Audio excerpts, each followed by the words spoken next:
aga nüüd ma siis räägin ka selle loo ära, mismoodi ma sinna Rootsi sain,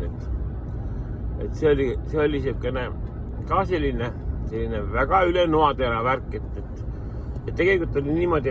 et neid muidugi see Rootsi saamine oli üks väga mina tahtsin sinna minna, sellepärast ma teadsin, et ma tahan seda kapitalismi näha. Oli tunda, et see N-liit saab otsa ja oli juba see talude tegemise aeg ja Eesti lipp lehvis siin ja seal ja siukene õitsev tunne ja tahtmine teha ja ma olin noor mees ka muidugi selle ajal ja tahtsingi teha ja sain kuulda, et see taluliidust ühel suvel seal just juba 90. aastal juba käisid seal osa noori poisse ja tüdrukuid käis Soomes ja keegi käis ka Rootsis, oli seal, käisid seal esinemas taluliidus ja rääkidki tore seal oli ja muidugi oli ka see teenistus, sest ega sel ajal minu emal oli palk, oli seal selles söökla puhvetis, ta vist oli 70 rubla, et see oli ikka siukene, aga sellega sai siiski veel kuidagi hakkama. Aga kui ma läksin Rootsi tööle, siis see oli 20 krooni ja ma sain sain ma tunnis palka 20 krooni, see oli juba 140 rubla umbes. Et see tunnis sain ma ema 2 kuu palka, et te võite ette kujutada ka see raha, mis sealt nagu loota oli saada, et see meie vahe oli nii suur või see meie mitte elatustase, aga just see maailmate vahe erinevus oli nii suur. Ja mina siis kuulasin neid seal keegi ees rääkimas, kus tema Rootsis tööd tegi ja ma ütlesin, mina tahan ka. Ja seadsin omale eesmärgiks, et ma pean sinna Rootsi saama. Ja miskipärast just tahtsin sinna Rootsi saada ja kuskil sai mingit avaldus, kirjutasin selle avalduse ära ja siis kuskil seal märtsikuus vist oli see aeg, kus oli nagu Sakus oli see taluliidu keskliit ja seal oli see peakontor ja siis seal kuskil selles saalis oli siis mingil kindlal päeval oli siis eksam ja ülevaatus, et kes sa oled ja mida sa oskad ja sa ka keelt oskad. Muidugi ma ei osanud ühtegi keelt, see on selge peale vene keele ja ka see inglise keele oli ka niimoodi, et stand up, go away, mida ma koolis kõige rohkem kuulsin, eks ole, ja ega ma rohkem midagi eriti ei teadnud. Ja siis ma mõtlesin nii, tuleb vaadata, kus saab minna ka rootsi keele kursustele ja tegelikult ma terve talve käisin Iisekust Rakveresse rootsi keele kursustele. See vist oli isegi 4 korda nädalas. Ja seesama ma ei mäleta selle kena naisterahva või noore tüdruku või abieluste tüdruk enam polnud, aga hõbenõel või hõbe, väga head mälestused ja väga kena oli kõik ja käisin seal Rakveres 4 korda nädalas käisin kursustel. Ja ma käisin seal, mul oli Piruka Moskvits, ma sain seal mõned aastad enne sai metsapunktist ära osta või metsakombinidest ära osta ühe vana Piruka Moskvitsi, millel natuke oli veel põhja all ja selle kuudi pidin maha võtma, sest see kuut oli nii ära roostatatud, et see nagu nii midagi ei pidanud, et oli see kast oli tagakuut ja olete näinud siukse Moskvitsid ja sellega ma hõõrusin terve talve käia seda vahet, see oli vahest see tee oli siin libe, ega see teed olid ju siin kruusateed ja jääs ja siit ma käisin läbi Kellassaarest otsa ja mäletan ühe korra seal üks oja koht oli, jäin sinna kinni ja siis kõik ümberringi kõik on jääs ja vesi jookseb ja see Moskvitsi kumm nagu ta oli ja mingi kirves oli vist pagaasikus ja paar vana kartulikotti, mis ma sain siis sinna siis nagu alla ja kuidagi ma sealt lõpuks välja sain ja ikkagi jälle kursustele jõudsin ja terve talve käisin usinasti kursustel. Ja siis tuli see aeg, kus oli nagu märtsikuu ja läksin sinna sellele eksamile. Ja see oli siis niimoodi, et kas neid saajaid oli sinna võib-olla umbes 20 või 25 kes said ja kui ma sinna kohale jõudsin, siis seal võis olla 100 või 150 inimest, kes kõik olid siis suures lootuses tulnud, et nad saavad Rootsi tööle.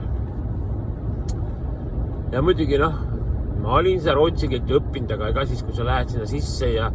seal vaadad suht siukse tõsise näoga otsa ja küsides, et what's your name, eks ole, ja proovid sa siis, Etertüü vist oli vist rootsi keeles, kuidas su nimi on ja mina tegin mõmm selle peale, et väga kena, et järgmine palun. Ja oligi siis see kord siis see minu see eksami debüüt läbi ja eksamil käimine ja tulin Noruspea välja, läksin oma piruka Moskvitšisse, mõtlesin, no nii, aga et kas ma tõesti annan, näete kitsistaks üle tee, et kas ma tõesti annan alla, et istusin, mõtlesin ja mõtlesin, ei. Ega sellel ei olnud mõelda, et ma lähen kuskil Tallinnasse ja ega see vahemaad, ega praegu ise kus Tallinnasse väike maa, aga see oli väga pikk maa. Ja mõtlesin, et ma ei lähe koju. Läksin Tallinnasse ja seal oli üks selle ajal üks kaugelt tuttav, üks tütarlaps, kelle juures ma olin kunagi, mitte tema juures öödur, ma olin abielus ja oma naise sõbranna oli see, kes seal, näete, sookurg on seal väga tee ääres, väga kihvt. Ja teadsin umbes, kui see Pärna tänaval elab ja seda maja ka umbes teadsin ja mõtlesin, ma lähen, vaatan äkki, ma saan öömaja. Ja see ei olnud mõelda, oli küll Viru, et teil oli olemas, aga jah, et ega ma sinna poleks läinud ja see võib-olla oleks nüüd teil astudki kindlasti, aga siis ma läksin sinna Pärna tänavale ja arvasin, et see on see maja ja koputasin uksed olid lukus. Koridor uksed olid lukus ja koputasin akna peale, küsin, ega te ei tea, ma mäletasin selle tütarlapse ema oli Sepp igatahes, kus proua Sepp siin elab ja siis ma mõtlesin, see on nagu isakus, et käid ühest uksest teisele ja küsid, kes kus elab, aga tegelikult päris nii ei olnud ja siis aga kusjuures ma koputasin ja ühele teisele ja ma sain selle õige inimese kätte ja ütlesin, et ole hea, et ma saad mulle öömaja anda, et mul on homme Tallinnas asja ajamist. Ja ta muidugi andis ja pakkus mulle teed ja võib-olla seal midagi sooja süüagi, ma ei mäleta täpselt, aga kindlasti see nii oli, et ta oli väga tore inimene ja siis hommikul olin siis ma võitlusvaimu ja tahet täis ja mõtlesin, et ma lähen tagasi sinna sakku sinna. Ma olin ikka päris varakult juba, et ööb hakkas ikka seda kell 8, aga ma olin ikka päris varakult, kuskil niimoodi. Ma arvan, et ma olin seal juba 7 olin kohal ja täis võitlusvaimu ja mul oli seal siis mitu strateegiat oli, et mõtlen, kõigepealt ma räägin. Kui ma rääkida ei saa, siis tegelikult oli mul kunagi onu andis mulle 50 Kanada dollarit, mõtlesin, ma annan altkäemaksu, ma polnud kunagi altkäemaksu, olin küll muidugi, Leningradi turul oli palju altkäemaksu anda, aga mõtlesin, ma annan altkäemaksu, kui muidu ei saa. Ja siis ootasin seal ja siis selle proua nimi oli Renate Põder, et kui ta nüüd ka veel elab, siis palju tervisi talle, kui teda enam ei ole, siis olgu muld talle kerge, et ta oli tegelikult tore inimene ja siis vaatasin, et see Renate Põder tulebki ja läksin sinna, siis kui julgelt rind püsti vastu, et mina tahaksin teiega rääkida ja ütles, et ja mis on noormees, ma ütlesin, kas ma saan teiega natuke rääkida ja siis okei, mul on natuke aega, tulge minu kabinetti. Läksin kabinetti ja siis ma, aru saate rääkida, ma oskan ja oskasin sel ajal ka ja siis ma rääkisin selle proua Põdra surnuks. Ühe korda ta vaatas, siis pilgus, et kas sul on pildid kaasas, see oli vaja selleks pilte, et viisat teha kõik. Kas sul on pildid kaasas? Ma ütlesin, et jah, muidugi mul pildid kaasas. Annan nad siia. Ja niimoodi ma sain selle Rootsi sõiduloa ja et ongi see, et elus ei tohi alla anda, et kui sul on ikka võimalik seda, kui veel on mingi õlekõrs, siis võta sellest kinni ja ja see raha jäi tasku ja see kuritegu jäi mul tegemata, ma ei pidanud seda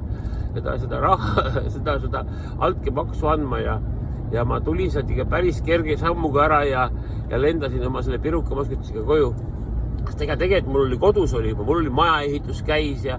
ma olin tõesti nagu arvestada, ma 9 aastaks tahan ära, sest ega see äraminek oli ka, et mul oli juba 4 last, mul